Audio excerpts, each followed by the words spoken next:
I'm often asked how and why I began to write, and I answer out of desperation, although now with Desperate Housewives on TV, I may have to rethink my answer.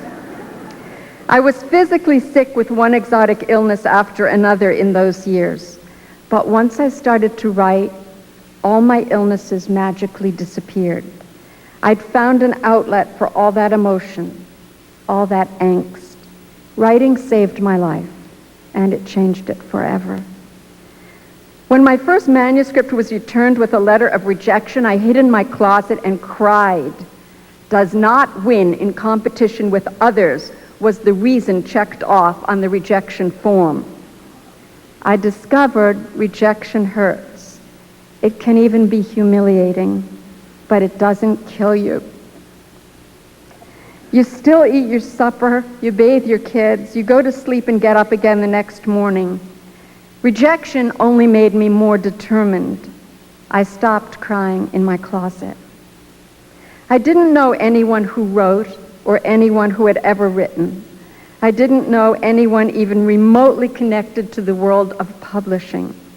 But I was a reader, and by reading, I learned to write. Why children's books? It never occurred to me to write anything else. I'd always identified with children, and I was so connected to the child I was. I remembered everything so vividly that when I sat down to write Are You There, God? It's Me, Margaret, which is, by the way, my third book.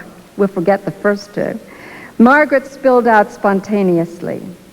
And yes, for those of you who are wondering, I really did do those exercises. And no, they don't work. At least not for me. I had no agenda. I wanted only to write the best, the most honest books that I could. I hoped, I prayed that someday I would be published, and later that someday I might reach my audience. After 2 years of rejections, I was discovered in the slush pile at Bradbury Press by Dick Jackson. You just don't know. You can't imagine being that lucky. Those who do know understand that Dick is one of our most gifted editors. I'm going to embarrass him. Legendary in the world of children's books. He saw something in my early work, don't ask me what, and he took me on, and he taught me well. He was gentle, wise, and funny. He still is.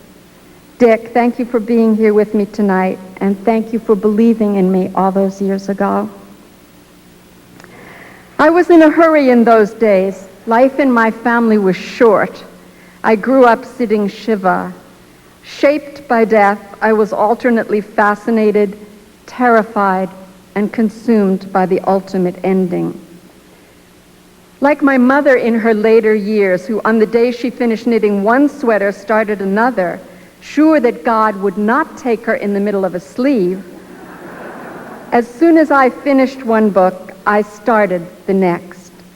I'm not in such a hurry now, though I know my mother would not want me to tell you that, just in case someone is listening.